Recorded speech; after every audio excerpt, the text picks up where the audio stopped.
ଯେତେବେଳେ ସମ୍ପର୍କ ନୂଆ ହୋଇଥାଏ ନା ଲୋକମାନେ ବାହାନା ଖୋଜନ୍ତି କଥା ହେବା ପାଇଁକା କେମିତି କଥା ହେବି ତା ସହିତ କେଉଁ ଉପାୟରେ କଥା ହେବି କାହା ସାହାଯ୍ୟ କଥା ହେବି କିନ୍ତୁ ଯେତେବେଳେ ସେହି ସମ୍ପର୍କ ପୁରୁଣା ହୋଇଯାଏ ତ ଲୋକମାନେ ବାହାନା କରନ୍ତି କି ଲୋକମାନଙ୍କୁ ସାହାଯ୍ୟ ମାଗନ୍ତି ମୁଁ କିପରି ଏଠୁ ଦୂରେଇବି କେମିତି ୟା ପାଖରୁ ପୁରା ଦୂରକୁ ଚାଲିଯିବି ୟାକୁ ଦେଖା ଦେବିନି କି ୟାର ନଜର ପୁରା ଦୂରେଇ ଯିବି ସେମାନେ କେବେ ନା ସମ୍ପର୍କ ମୂଲ୍ୟ ବୁଝନ୍ତିନି କାରଣ ସେମାନଙ୍କ ପାଖରେ ସମ୍ପର୍କର ମୂଲ୍ୟ ହିଁ ନଥାଏ ସେମାନେ ଜାଣିପାରନ୍ତି ସମ୍ପର୍କ କ'ଣ ସେମାନେ ଜାଣିପାରନ୍ତିନି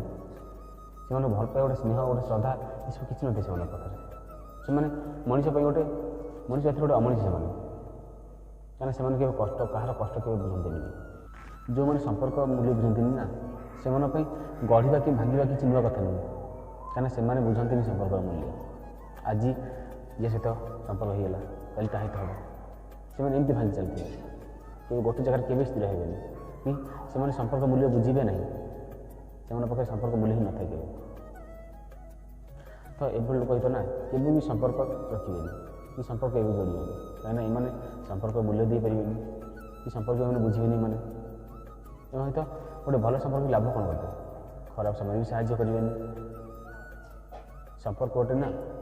ପବିତ୍ର ବନ୍ଧନ ଗୋଟେ କିନ୍ତୁ ଲୋକମାନେ ଆଜିକାଲି ସେସବୁ କିଛି ମାନୁନାହାନ୍ତି ଆଜି ୟା ସହିତ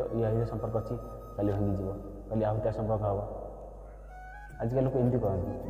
ଦିନକୁ ଦିନ ନା ଦିନ ଏମିତି ବଦଳୁଛି ନା ମଣିଷ ସେମିତି ବଦଳି ଯାଉଛନ୍ତି ଆଉ ସେମିତି ସମ୍ପର୍କ ନୂଆ ନୂଆ ବଦଳି ଯାଉଛନ୍ତି ଆଉ ସେଭଳି ଲୋକ ନା କେଉଁଠି ନୂଆ ନୂଆ ସମ୍ପର୍କ ଖୋଜିବେ ଯେଉଁଠି ନିଜର ଫାଇଦା ହେଇପାରିବ ସେମାନଙ୍କ ପାଖରେ ସମ୍ପର୍କ ମୂଲ୍ୟ ନଥାଏ କାହିଁକିନା ସେମାନେ ନୂଆ ନୂଆ ସମ୍ପର୍କ ଗଢ଼ିବେ ଆଉ ନିଜର ସ୍ୱାର୍ଥ ହାସଲ ପରେ ନା ସେମାନେ ଗୋଟେ କୋଣରେ ଛାଡ଼ିଦେବେ ଭାବିବେ ଏସବୁ ଅଦରକାରୀ ହେଇଗଲା ୟା ପାଖରେ କିଛି ମୂଲ୍ୟ ନାହିଁ ତ ସେଭଳି ଲୋକଙ୍କୁ ନା କେବେ ବି ସାହାଯ୍ୟ କରନ୍ତୁନି ଆଉ ସେମାନଙ୍କ ସହିତ କେବେ ବି ସମ୍ପର୍କ ଗଢ଼ିବେନି